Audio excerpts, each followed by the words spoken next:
Hi everyone, my name is Charlie and today I have a reading blog of Black Leopard, Red Wolf by Marlon James. This is the first book I'm reading off my coordinated TBR and corresponds to the number 3 as chosen by Emma of Emma's Bookish Lifestyle. I cannot say how long Emma and I have been following one another on Twitter, but I know that she has a blog. And that blog was last updated on the 1st of April, but her reviews seem to be well written. There is a channel called Emma's Bookish Lifestyle. I feel as though it is the same person. I am subscribed to it, although there hasn't been a video on there in 11 months. Perhaps because of this video, if I leave links, certain people might return. But yes, let's just see whether the book Emma ended up choosing completely accidentally, and I have no idea whether she's read this book or has any thoughts on it, whether she chose well. I am currently 83 pages into Black Leopard, Red Wolf by Marlon James. I was hit by this overwhelming voice that happens so rarely when I'm reading that I immediately wanted to just drop everything and focus on this book. I felt like this character's voice was immediately in my mind. And I know that this doesn't seem to happen to everyone with regards to this book. I'm not even caring about where the story is going to go.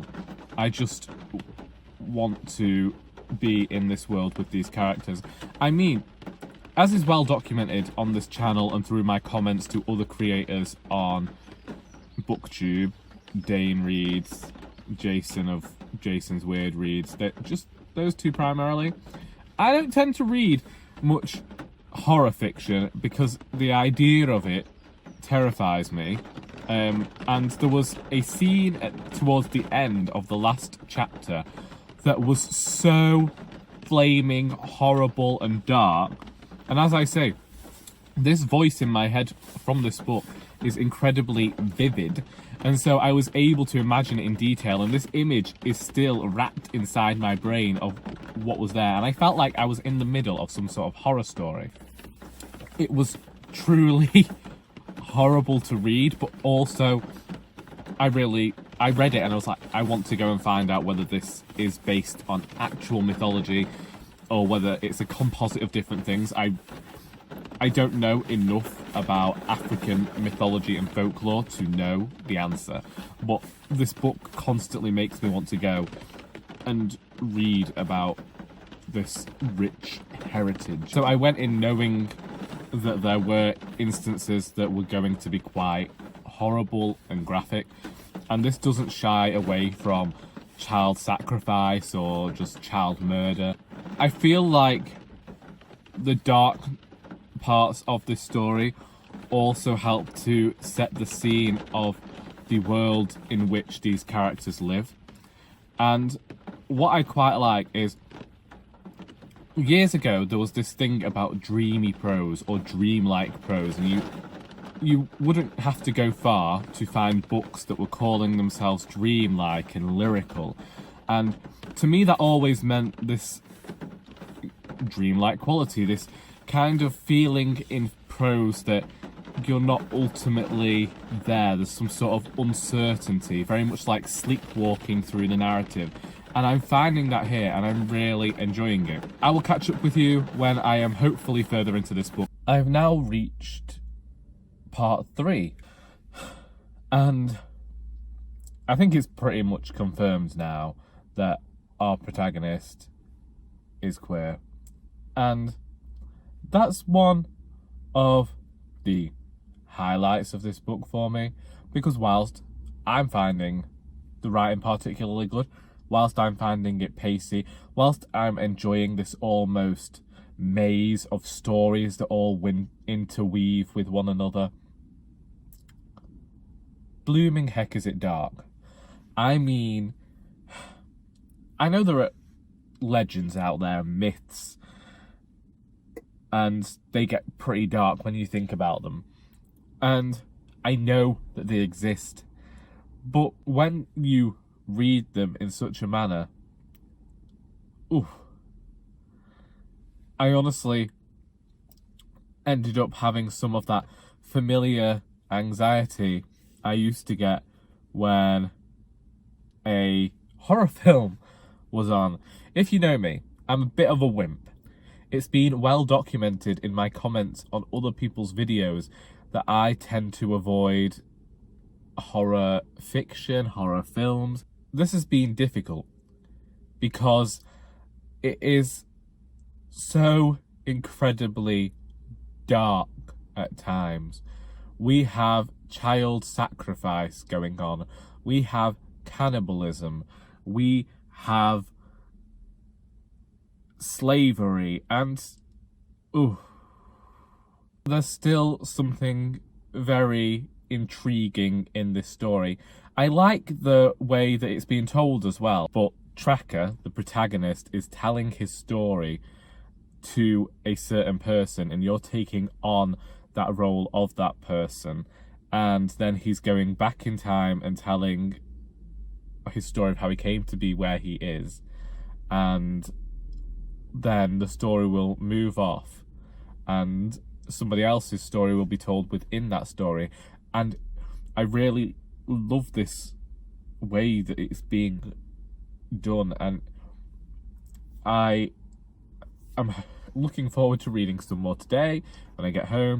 I did not read as much of the book as I'd hoped to yesterday. It is still confusing. This is my criticism of it. I appreciate this dreamlike quality to it. How, because it seems quite dreamlike, there are points where you feel like you are missing something. And also, I'm quite aware as I'm reading it that it's a flashback. So naturally, not all of the details are going to be there. My issue is I feel as though there are portions missing, because I don't feel as though I'm glossing over anything. And I keep returning to parts of the book after I've read them to try and see whether I did miss something. It's as though the main character has figured something out. And remember that this is a first-person narrative. And although he has figured it out, he hasn't let on to the reader what he's figured out. At the end of the last chapter, I can't remember what it was, he actually acknowledged this with another character in this whole "if you don't know, I'm not telling you" type deal. That was funny. But I feel as though the reader should be in the know. But also then there's this other aspect of me where I'm thinking, should I ultimately trust the writer and think that the questions I have will be answered at the end, and maybe I'm dealing with an unreliable narrator? I don't know. So at the moment, it's a criticism, but by the end of the book, it could completely change and my mind could have been blown by what this character is actually getting up to. Or I'll think I've been incredibly dense. I worried that the writer was trying to be too literary, and in wanting to be too literary, had decided not to focus on his plot too much, because there is some beautiful, superb writing within here. It's great language, and I enjoy the characters, and there's some humour in here, and you can't trust anyone, and I love that about this book. It's now Friday. I did not read any more of this book on Wednesday. I have now decided that Marlon James was actually, in fact, a bit too wary of fully immersing himself in the fantastical, and thus we've been left with this pseudo-literary novel that is filled with disappointment. I know on Wednesday I talked about how I love the language in this, and I suppose taking away certain aspects of this book, such as the story, would actually improve it for me. I do still appreciate this dreamlike quality to some of the fantastical scenes. However, as of late, I've wondered whether Marlon James himself hasn't been somewhat inspired by video games, because there seems to be some weird, fantastic threat appearing at the end of most chapters. It confuses me. There are now so many different types of creature that I get confused. And it's not that I want an info dump of who these people are, and maybe if I go back to some African folklore and mythology, then I will know just what I'm looking at here. There was this scene where there was this cackling and this rumbling of the earth, and then something appeared, and there was some confusion in the language that led me to believe it was one thing when it was another, and then everything happened so quickly, and I don't know whether Marlon James was going for this whole thing if it happened in such a chaotic fashion, so the writing was chaotic, so nobody knew, so the protagonist who's narrating this story didn't really understand what was going on. I'm trying to quantify it and give reasons for it in my brain. I think at the moment this book definitely could have cut out about 200 pages. I'm lost. That's the only way for it. I am lost. I don't care about what I thought was dreamlike language, because now I'm just questioning whether it was lazy writing and whether the writer is keeping the reader at arm's length. I questioned the unreliability of the narrator. I have questioned all of these things, and at this point I know that I have to finish the book. It's not like Milkman last week where I found the writing too dense and I knew at a point that it wasn't for me. But I don't hold this book in such esteem as I did. I don't know whether that is because I've been reading it for so long now, and I admit that I get bored sometimes, and that's a fault of mine as a reader. I am also getting more annoyed at the way Marlon James uses rape as a way to colour a landscape. I want more depth in this story, and I'm beginning to think that it isn't there. I don't feel as though I have any knowledge of this world. It is nothing to do with it being set in a almost historical African landscape. It is because the writer throws a few names at you, throws a tiny bit of history about a king, and expects you to be able to make an impression over what the place looks like. This book currently is not the best fantasy novel I've ever read. It's a question of how pretentious a writer wants to be, and in the moment I feel like this writer is being exceptionally pretentious. It is now Tuesday the 18th of June, and I have finally finished reading Black Leopard, Red Wolf by Marlon James. It has been near a fortnight of me reading this book, and I must admit it has ended up being something of the disappointment to me. As you will have seen throughout this vlog, when I first started reading, I imagined that this was going to be a new favourite of mine. It was this blend of African folklore and mythology and current fantasy storytelling that meant that I thought, this is the book for me. I want to read more stories set in this part of the world, and I want to know more about the history and the origins of these places. And I did get that to some extent. My issue here lies primarily with the storytelling. At first, I discussed how I felt as though there was a dreamlike sensation to the prose, this almost unknowing, and I slowly began to question whether the reason behind this, of me not understanding stuff, was just a case of bad storytelling. I reached the 500 page mark yesterday, and I decided to go and see what Marlon James had to say about this series he's planning, to try and understand the book, because I felt as though I was missing a lot and we were skipping around a lot. There was no proper idea over like time passing. We had what I thought was the climactic point of the novel, but there was still 100 pages to go, and I thought, are we getting some type of Cassandra Clare, Robin Hood type deal here where the story's over but they don't know how to leave it? But then the story skipped ahead 3 years, and I remembered that actually this was the story he was planning to tell at the start, the narrator. and hadn't got around to it yet. And I thought, well, that was something I really shouldn't have forgotten. But maybe as a reader, I should have kept that in mind. It has been 2 weeks of me reading it. I am want to have forgotten some of the bits about it. Maybe that's just me. But when I went and I read this interview with Marlon James, he said that this trilogy of books is going to span the same events, just with different characters narrating the story. The final words of this book had me thinking, yeah, I can understand that he's planning on doing something like that. We're about to get another narrator. But the problem was, by the end of this book, I didn't care about reading what this other narrator had to say. Marlon James is definitely knowledgeable about the subject he's talking about in here. I wasn't happy about the way rape was used to colour a landscape, but in this interview, when he was explaining it, I thought, okay, whilst I don't agree with you, that is your prerogative of a writer, fine, keep going, do what you're doing. But I felt as though he's wanted to include so many different things he found in folklore that he shoved them all into the same book. I felt as though he needed to be more choosy. The issue is that there is this very rich world that the writer clearly knows inside out.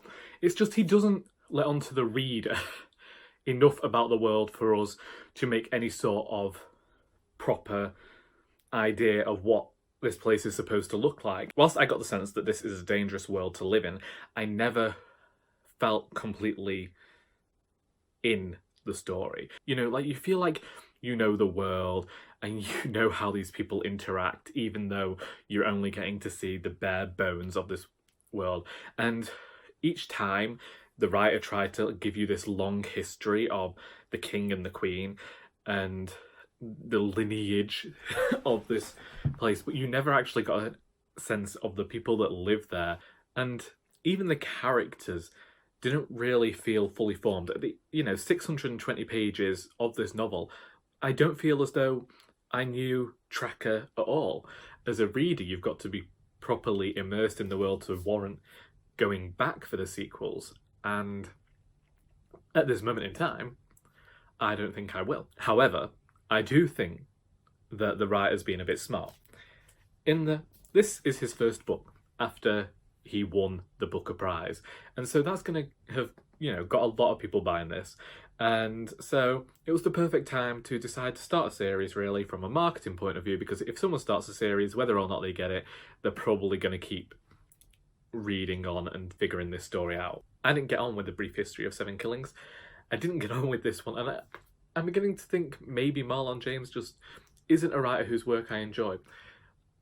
I see where he's coming from with the way he works, and I feel upon rereading, I could even end up appreciating this book more. That's the thing.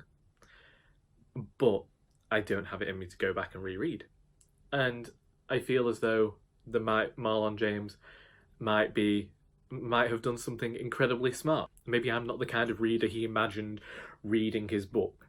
Maybe he anticipated scholars and English literature students to come at it and be tearing it to pieces to garner some sense of understanding.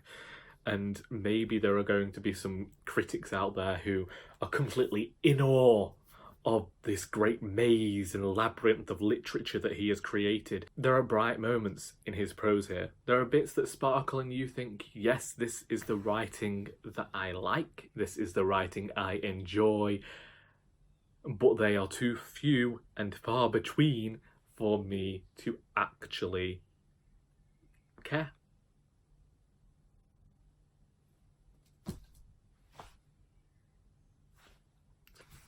Anyway, that was the first book that I read for my co-ordinated TBR.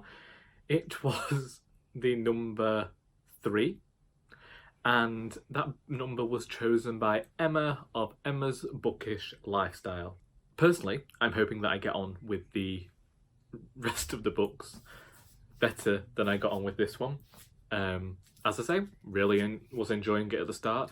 It's just that I felt as though I was never getting anywhere with this book, and ultimately it ended up being a 620-page disappointment. What are your thoughts on this book if you've read it? Please feel free to discuss the book in the comments below. I hope you enjoyed this video, and until next time, that is all.